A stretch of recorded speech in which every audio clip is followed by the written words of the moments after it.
इस वीडियो को आप आंख बंद करके भी सुन सकते हो। ये कहानी आपका दिमाग खुद विजुअलाइज कर लेगा। गौतम बुद्ध ने 6 वर्ष की तपस्या की। जो करने योग्य था वह सब किया। जो भी किया जा सकता था वह सब किया। कुछ भी अनकिया नहीं छोड़ा। जिस गुरु ने जो भी बता दिया उसे समग्र मनभाव से किया। रत्ती भर भी अपने आप को नहीं बचाया। लोगों की आदत होती है कि वे किसी कार्य को करते तो हैं परंतु अपने आप को पूरा नहीं झोंकते। जीवन में सफलता मांगने से नहीं मिलती। जीवन में सफलता मिलती है कीमत से।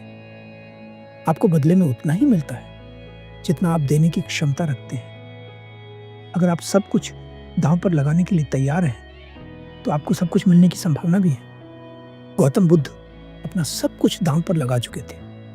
वे अपने संकल्प के शिखर पर पहुंच चुके थे।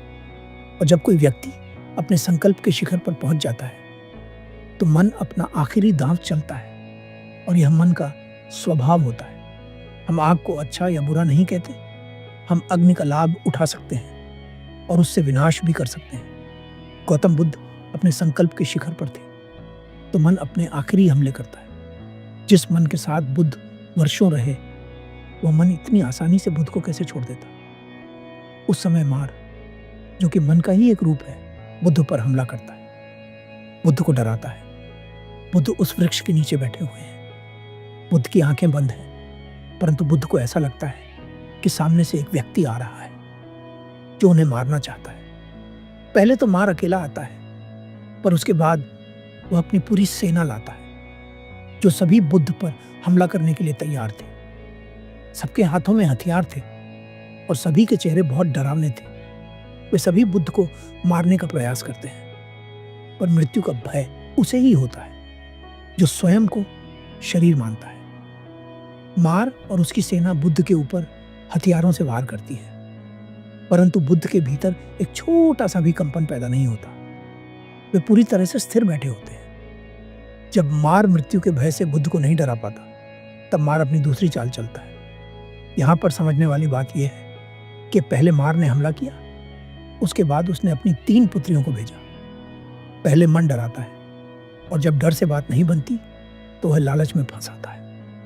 कहा जाता है कि मार बुद्ध को डराने के बाद बुद्ध के अहंकार को जगाने का प्रयास करता है। मार बुद्ध से कहता है, आप महान तपस्वी हैं, मैं आपसे हार गया। आप जैसा ज्ञानी व्यक्ति मैंने आज तक नहीं देखा। मार कई तरीकों से बुद्ध के अहंकार को जगाने का प्रयास करता है पर जब बुद्ध मार के इस जाल में भी नहीं फंसते तब मार अपनी 3 पुत्रियों को भेजता है। पहले डराया, फिर अहंकार को बढ़ावा दिया।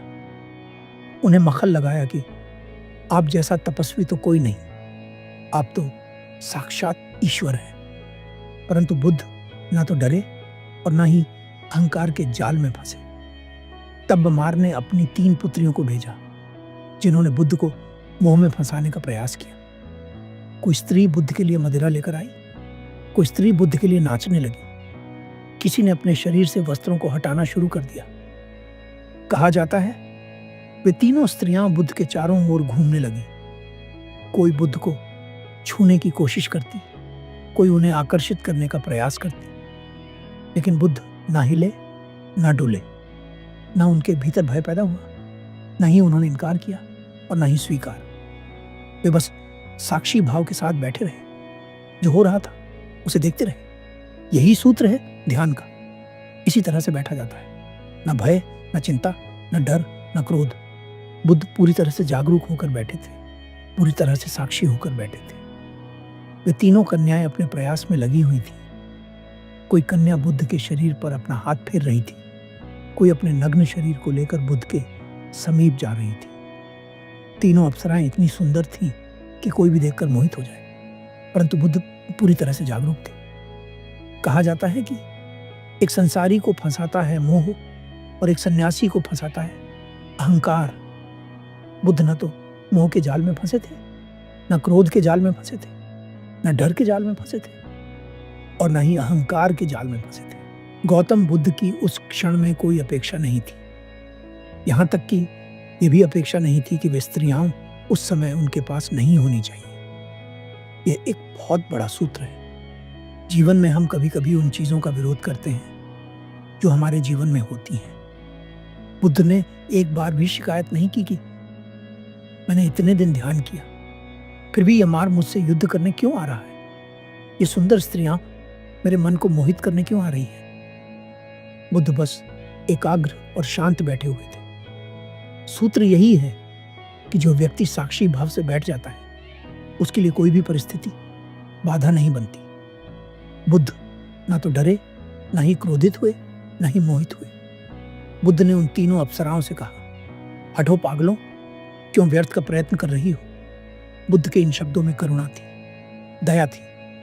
बुद्ध देख रहे थे कि वे स्त्रियां थक रही हैं, परेशान हो रही हैं। बुद्ध ने कहा, यहाँ हड्डी, मांस, मज्जा सब सूख गए हैं। तुम किसके लिए यह प्रयास कर रही हो?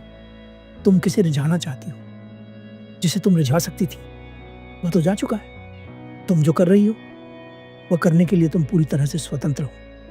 पर एक बात मैं तुमसे कह देना चाहता हूं, तुम्हारा हर प्रयास व्यर्थ साबित होगा, इसलिए नाहक ही परेशान मत हो। बुद्ध के करुणा भरे शब्दों को सुन वे तीनों स्त्रियां पारक्त हो जाती हैं। जहां करुणा होती है, जहां दया होती है, वहां काम वासना नहीं टिकती।